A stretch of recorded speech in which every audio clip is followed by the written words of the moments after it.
The window across the street, I first noticed the girl in the window on a rainy Tuesday.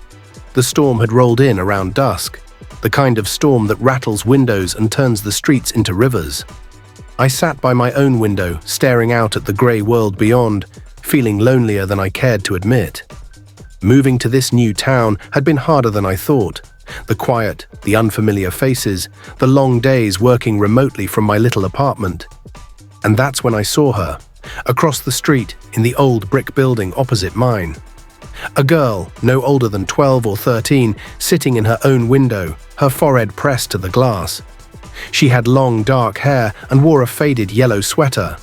Even from across the street, I could see the sadness in her posture. She looked trapped. I waved, feeling silly, but to my surprise, she lifted her hand and waved back. It became a ritual after that. Every evening, when the sky began to darken and the world slowed down, I would sit by my window and she would sit by hers. Sometimes she would smile. Sometimes she would draw shapes on the fogged-up glass. Once, she held up a small whiteboard with the word HI scrawled on it. I smiled for what felt like the first time in weeks. Strange things. The first strange thing happened about a month later. I was late getting home from the grocery store. As I hurried up the steps, arms full of soggy bags, I glanced up at her window. She wasn't there. Instead, the window was dark and cracked. A long, jagged line ran across the pane, as if something heavy had been thrown against it. My stomach twisted. I waited by my own window that night, hoping she would appear. She didn't. The next night she returned, but something was different. She moved stiffly, like she was sore. Her sweater was replaced by a long-sleeved shirt, even though the heat was sweltering. And when she lifted her arm to wave, I noticed a bandage wrapped around her wrist. I wanted to ask if she was okay. I even wrote a note on a piece of paper and held it against my window. "Are you all right?" She stared at it for a long moment.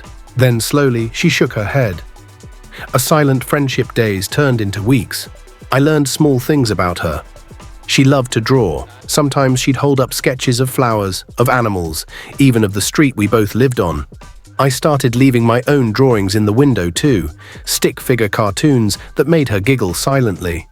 Her laughter, though I could not hear it, was contagious. Yet underneath it all, there was a tension I couldn't ignore. Some nights she didn't show up at all. Other nights she would appear with a bruise peeking out from under her sleeve or a haunted look in her eyes. I started asking around. "Who lives in the building across the street?" I asked the old woman at the corner store. She frowned. "Oh, that old place.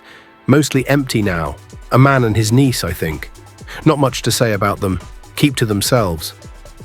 A man and his niece. No mention of parents, no mention of friends. I couldn't shake the feeling that something was terribly wrong.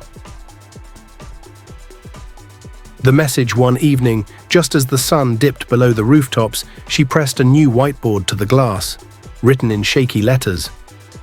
"Help." My heart nearly stopped. I scrambled for my phone, but what would I say? There's a girl across the street who needs help. Without an address, without proof, would they even come? I wrote back on my own piece of paper. "I'm here. What do you need?" She hesitated, then scribbled something else. "Can't talk. Dangerous." Dangerous. The word burned into my mind. 600 plan. I spent the whole night thinking. How could I help her without making it worse? What if calling the police made whoever was hurting her even angrier? The next day, I left a note taped to my window before heading to work. "Hold up a green paper if you're okay. A red paper if you need help." When I returned that evening, she was already at the window, and in her hand, she held a torn piece of bright red construction paper. My hand shook as I picked up my phone. The call. 911. What is your emergency? I explained everything, every detail about the girl, about the cracked window, about the signs of injury, about the red paper. "We're dispatching officers now," the operator said calmly. "Stay on the line." Across the street, the girl saw me on the phone. She pressed her hands together, almost as if praying. I nodded to her. "Help is coming." Sirens. The flashing red and blue lights lit up the street like fireworks. 2 police cars screeched to a halt outside the brick building.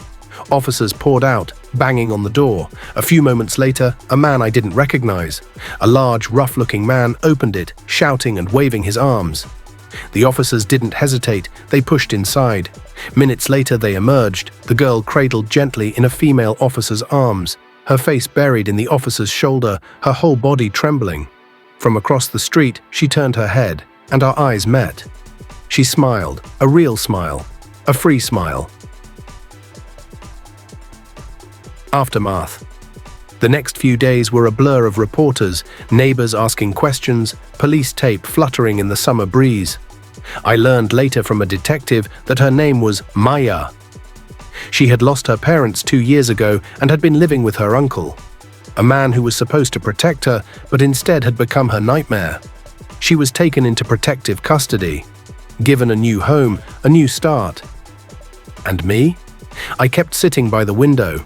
Some habits are hard to break, but now, instead of sadness, I watched the world with hope. Because somewhere out there, Maya was safe. And sometimes when the wind shifted just right, I could almost hear her laughter again. Free, unafraid.